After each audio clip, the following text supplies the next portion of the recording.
Hello, this is Bertie and welcome to the results of our Halloween writing competition 2023 in conjunction with Ocarina Player in Italy and Bloom la Radio des Enfants in France. These are the English results. They are all so good that I'm going to squeeze as many spooky stories as I can into this program. So sit back and be afraid, very afraid. And I'm going to start with Clara, the Secret Witch by Lydia from Idaho. There was once a witch. She belonged to a club for witches and wizards. One day she was in her kitchen making toad stew for her witch meeting. Her watch beeped. "Time to go," she cackled. So she took the handle off the pot that the toad stew was in and walked over to the little building that had been abandoned and was now used for witches and wizards meetings. She walked in. There were about 10 rows of benches. There was also a table at the back with other kinds of food. There was eyeball salsa, a mushroom cake, and a pot of worm spaghetti.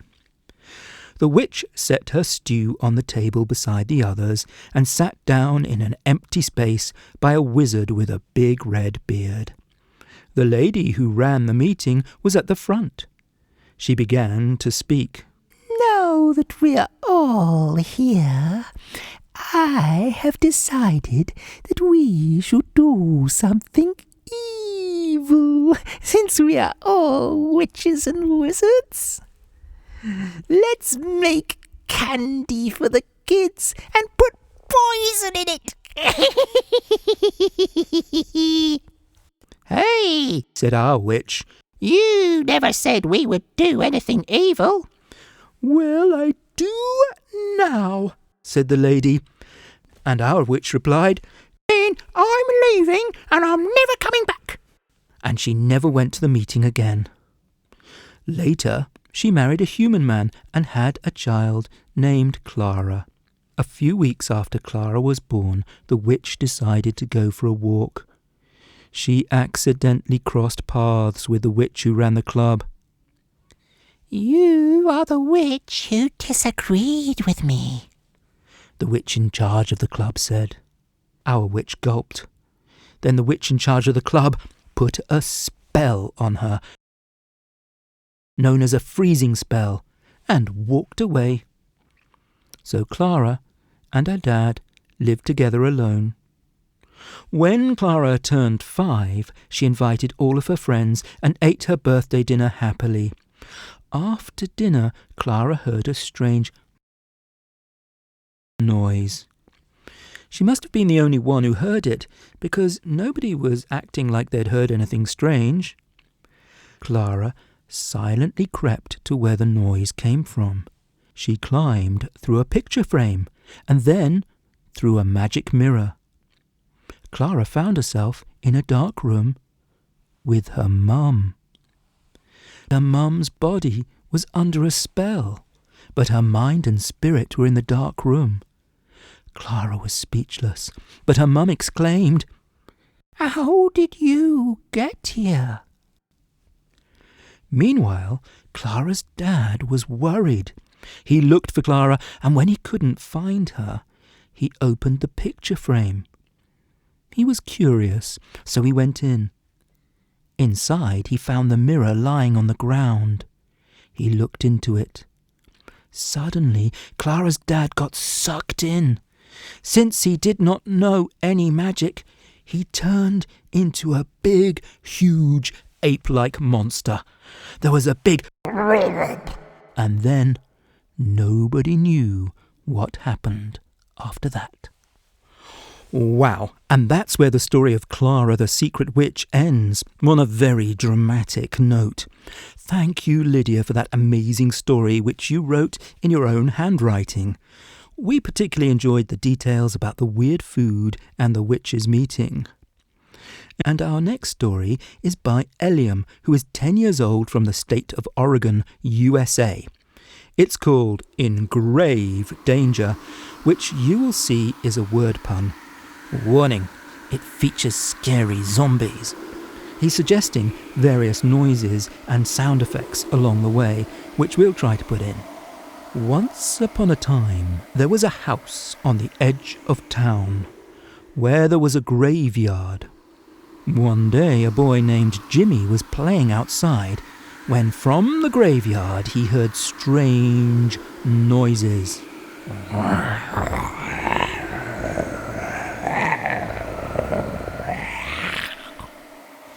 He looked over the wall into the graveyard and saw a hand wriggling in the dirt. Suddenly, with a tremendous scream, a zombie burst out from under the ground. "Brains! Brains!" the zombie moaned as it turned and lurched in Jimmy's direction. Jimmy ran into the town calling, "Zombie! Zombie!" With the zombie in hot pursuit. Villagers came out of their houses to see what the commotion was all about. Immediately, one was bitten by the zombie and in a horrible transformation became a zombie himself. Jimmy ran for the royal palace where he knew help could be found. Jimmy burst into the palace, tore past the guards, and ran straight into the throne room. "Who is this impudent boy?" yelled the king. Please, please, your majesty, the kingdom is in terrible danger," replied Jimmy. The king could plainly see that the boy was terrified, and he decided that he had better take him seriously. The king gave orders that the royal wizard should be summoned immediately. The wizard was an extremely old man with an extremely long silver beard, wearing his pyjamas and fluffy bunny slippers. He shuffled into the room. "What's going on? What's happened?" he asked. Jimmy shouted, "My lord, my wizard, the kingdom is under attack by zombies." The wizard stretched and yawned. "I'm annoyed that you interrupted my 18 hours of beauty sleep, but since I'm already awake, I'll help you." Jimmy begged, "Please, let me help. This is my village too. The people I love and care for are being zombified." The wizard extended a glowing finger and touched Jimmy on the nose. An electric shock flowed into Jimmy, and his body glowed for a few seconds. He felt all tingly. The wizard whispered, "Now you have the power to fight the zombies, but only until midnight. Then your powers will disappear, and you will be as before." By now, half the villagers had been turned into zombies. Each villager was bitten, changed, and then bit someone else. Jimmy and the wizard used their powers to turn everybody back to normal. Suddenly, Jimmy realized that he couldn't find the wizard. The wizard had been bitten. Now it was up to Jimmy to save the village. Jimmy began dueling with the wizard zombie. Jimmy was young and spry, but inexperienced with his powers. The wizard was old and zombified, but still very, very skilled. The two seemed evenly matched as they shot spells back and forth at each other. Suddenly the sound of the church clock began to strike in the distance. It was just a few seconds before midnight.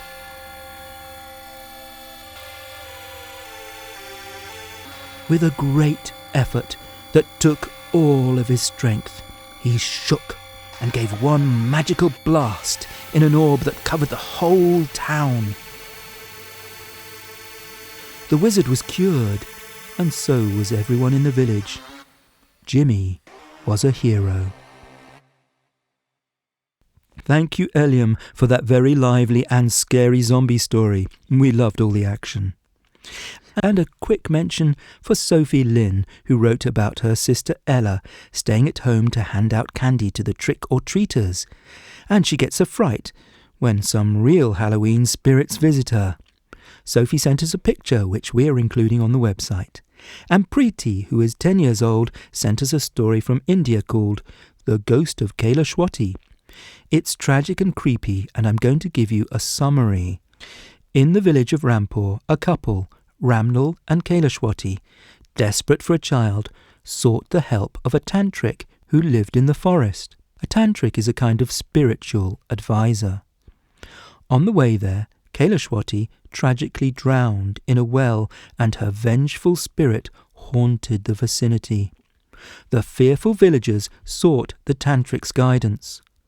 On a moonless night, he performed a ritual by the well, attempting to free her spirit. Recognizing Kailashwati's yearning for her unborn child, Tantric brought forth a boy who communicated with her spirit. Addressing her as his mother, he expressed his love and wished for her peace, imploring her to leave and not haunt the villagers. Kailashwati's spirit, touched by the child's words, disappeared, bringing peace to Rampur. Thank you, Preeti, for that spooky story. We loved the plot, and I hope you don't mind that we read the shortened version. Zara Bhavya Shah sent us a story called The Spectral Scholar. Here's the setup. On Halloween at Rosewood High School, Year 7 students are excited for the disco after school. Ezra Sharma, dressed as a clown, joins his friends Lila Campbell, Ophelia Moore, dressed as a pumpkin, and Otto Driscoll, dressed as a ghost. Julian Palmer, a classmate who thinks he's too mature for Halloween, taunts them. Then he shares a story of a ghost named Samantha, the spectral scholar, who haunts the school on Halloween. Do you think that Samantha the spectral scholar is real, or are you a skeptic? Thank you, Zara. We really enjoyed reading your story. And a quick shout out to Cohen, who sent us a story about woodland fungus turning into rampaging monsters with gloopy yellow teeth and slimy green eyes. And we had 6 entries from Richard Avenue Elementary. This one is by Kinsley, and I guess it's in a girl's voice, so I'll do my best. I'm afraid Jana's not feeling very well today, which is why I'm reading all the stories. Hi, I am the witch, and my name is Cora. I like to make smoky drinks that are spooky. When I see kids, I tell them to drink my smoky drinks. When they do, they turn into mean witches like me. I send them back home. It's so funny. I have a friend named Spooky Boy Witch, and he loves to do what I do too.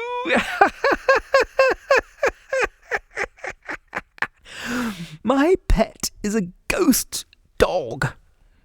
It says boo and barks outside. Kids are scared of my house because it's so scary. My jack-o'-lanterns can talk, and when they do, all the little kids scream and yell, just like this kid right now. This is so funny to me. Kids screaming. Kids are scared of me. As for myself, I love to scare kids, and when I do, they're not happy. I have my eyes set on this smart, ugly boy named Jack. I plan to spook him today, and he won't be smart anymore. And do you know what? I have a wolf tied up at the front of my house. It's hilarious, because it almost got someone's candy. One boy even tried to pet it and almost got hurt, but he got away. Oh, pity about that. After that, there was no more Halloween, and that was sad for all the kids who came by my house. But it was funny for me, for my whole family. We laughed so much that the house was shaking side to side. We yelled loudly like lions. A little girl told us, "You're not nice."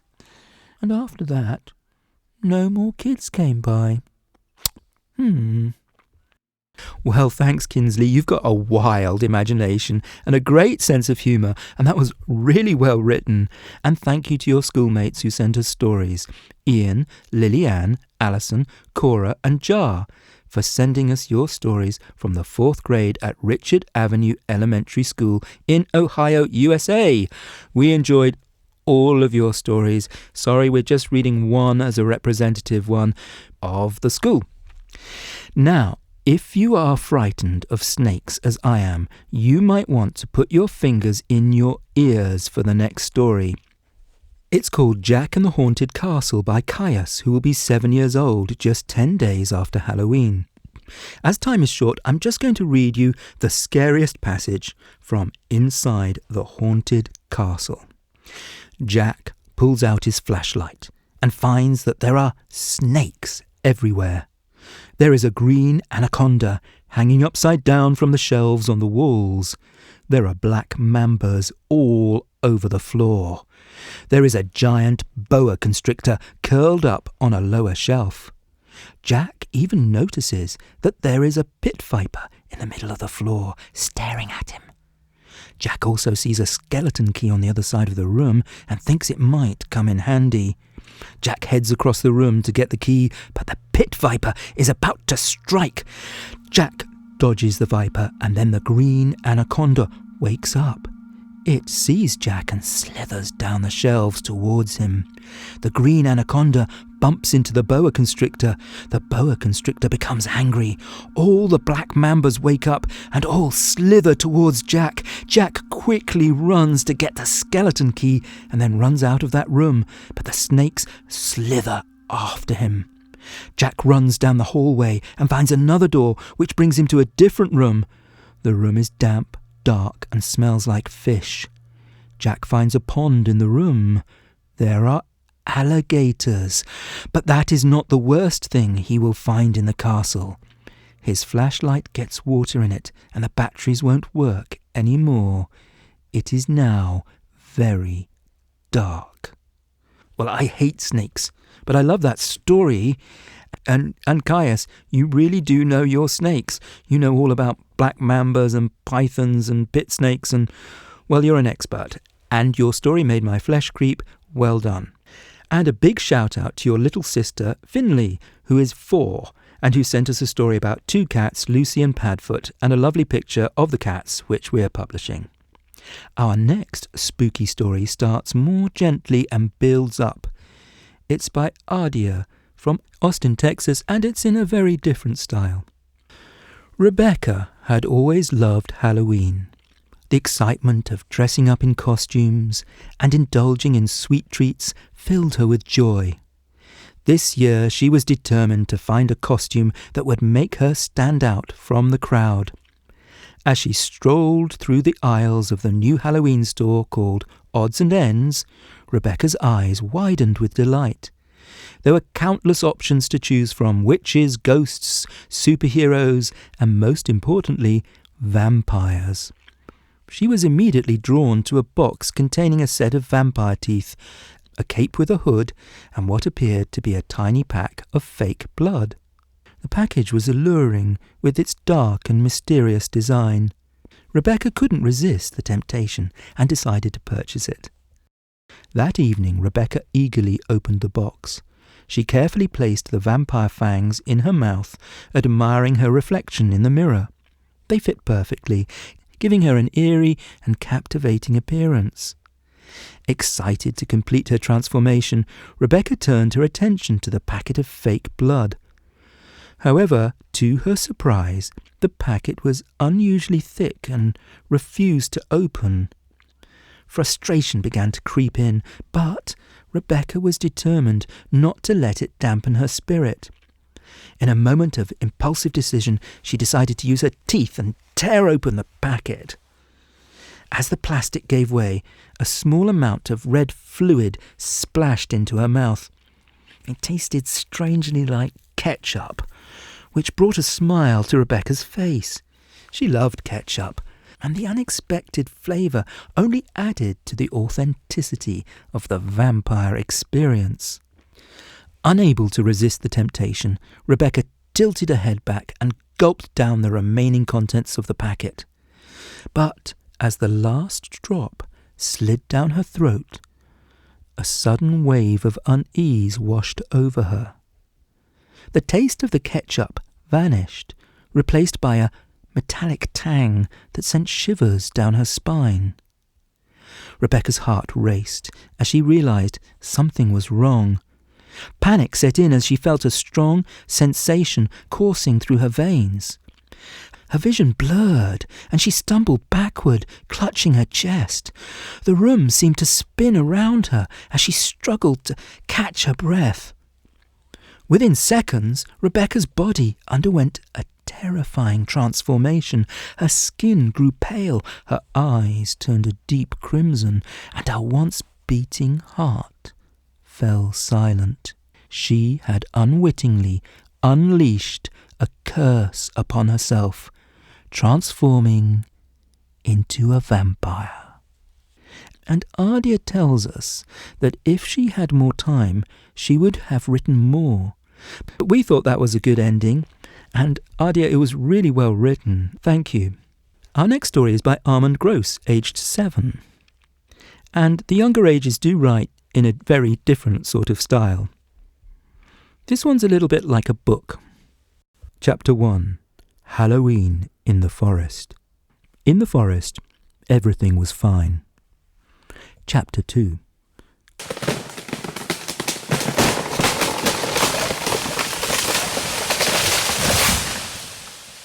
Tree fell down. It was Jake who cut the tree down. He had an ultimate hammer. Chapter 3. Peter knocked on doors to ask for help. The people planted seeds for new trees. The end. Thank you, Armand, for that concise storytelling, and it suggested a great sound effect. And thank you to your brother Fionton for his story about knights. And now for a little night music. In this story by Ashrith, who is 13. Once on a cool October evening, amid falling leaves and dimming twilight, two friends, Nico and Leo, found themselves drawn to the edge of whispering woods. Legend spoke of the forest being home to eerie whispers and unsettled spirits. But Leo was always skeptical and believed those rumours to be just tales. As they ventured deeper, the moonlight cast long shadows over the twisted trees. Branches crunched underfoot, the only sound in the quiet woods. The further they walked, the colder the air grew, with whispers blending with the rustling leaves. Suddenly a soft, haunting melody played, making them shiver. They looked at each other. "Did you hear that, Nico?" Leo whispered. Following the melody, they discovered an old, overgrown mansion. Its windows shimmered with a strange light, and the tune seemed to emanate from within. "Do you think a ghost's playing?" Nico pondered. They crept in. Leo, wide-eyed, admitted, "I've always been a skeptic, but this is unsettling. I've never seen a mansion here in the woods before." Bracing themselves, they neared the mansion. With every step, the tune felt more enchanting.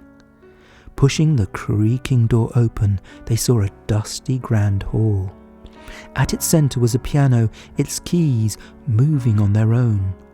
The phantom pianist was unseen, but its presence was undeniable.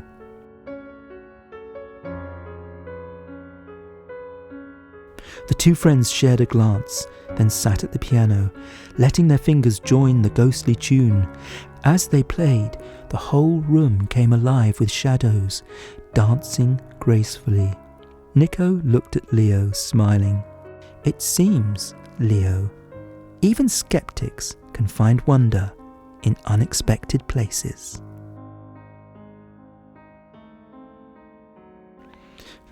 Thank you, Ashrith. That's an atmospheric story.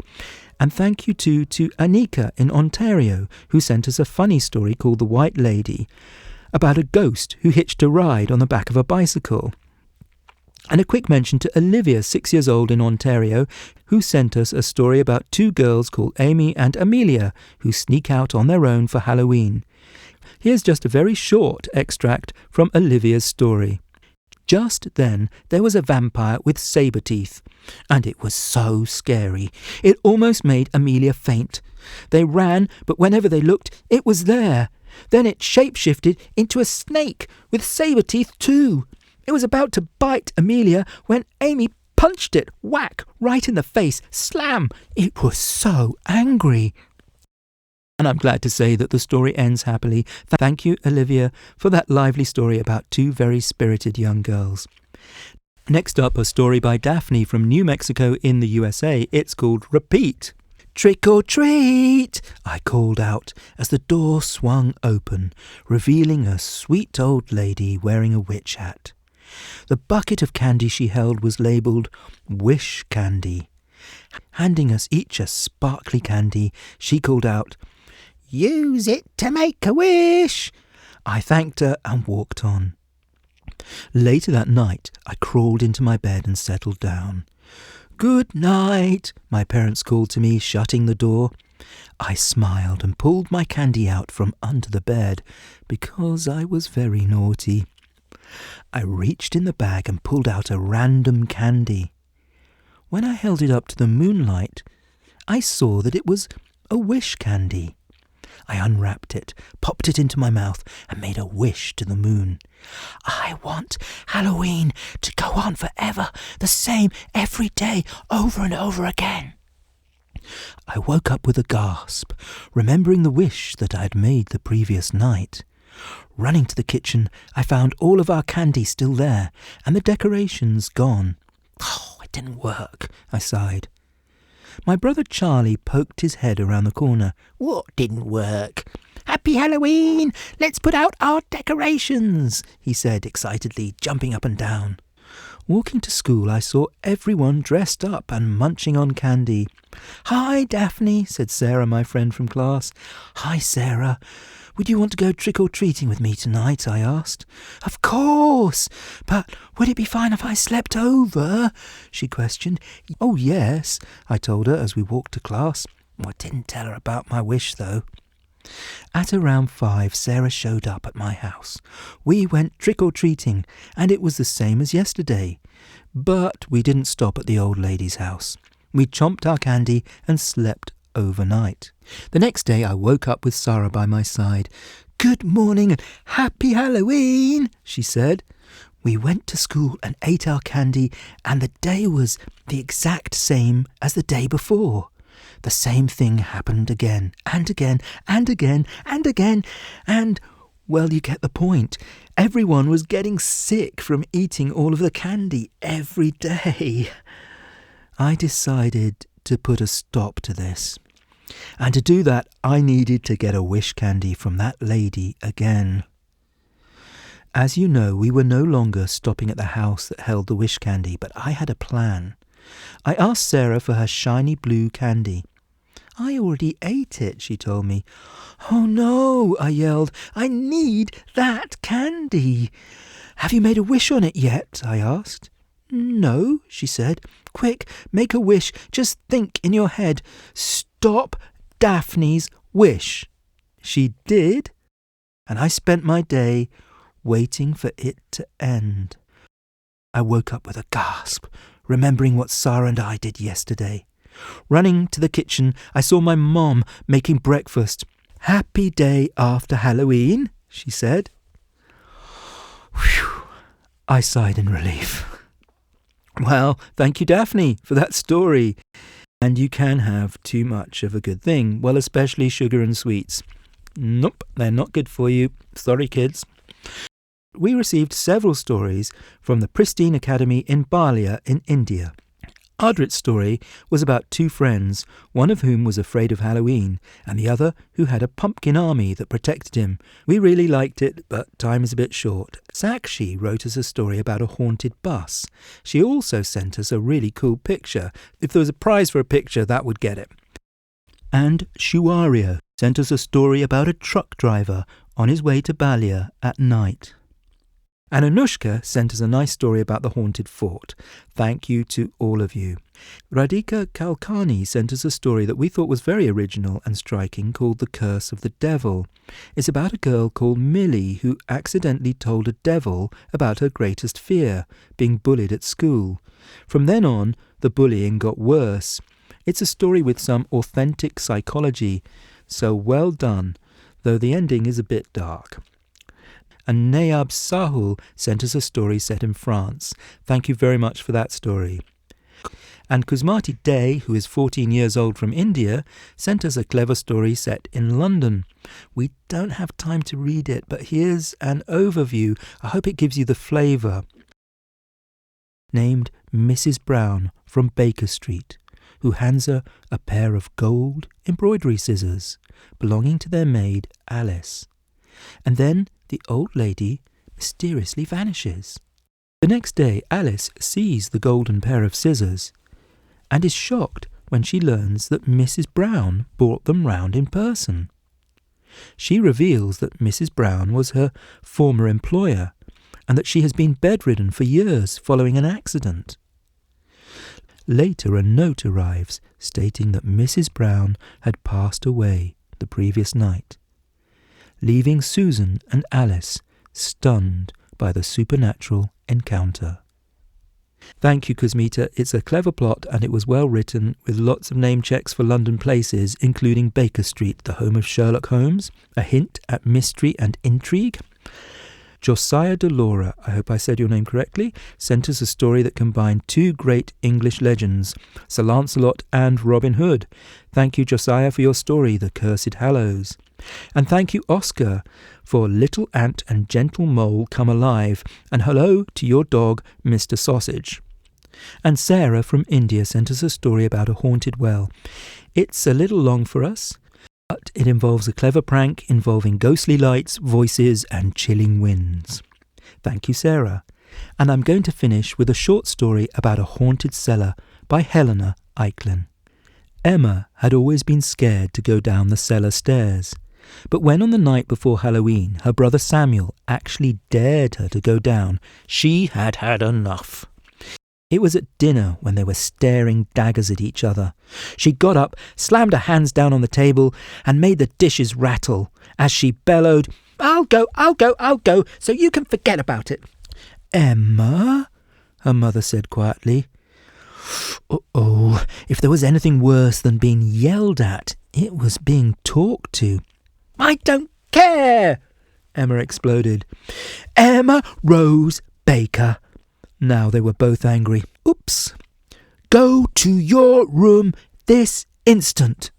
She obeyed, only stopping to hiss in her brother's ear, "I'll do it."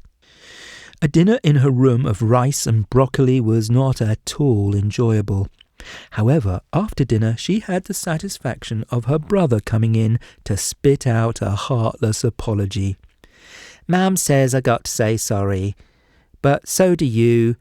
So sorry, not." Emma got up, smiled primly and shut the door in his face. But on the night of Halloween, all this was forgotten, except for the dare. They watched as Emma descended the stairs, darkness everywhere. She knew this was a bad idea.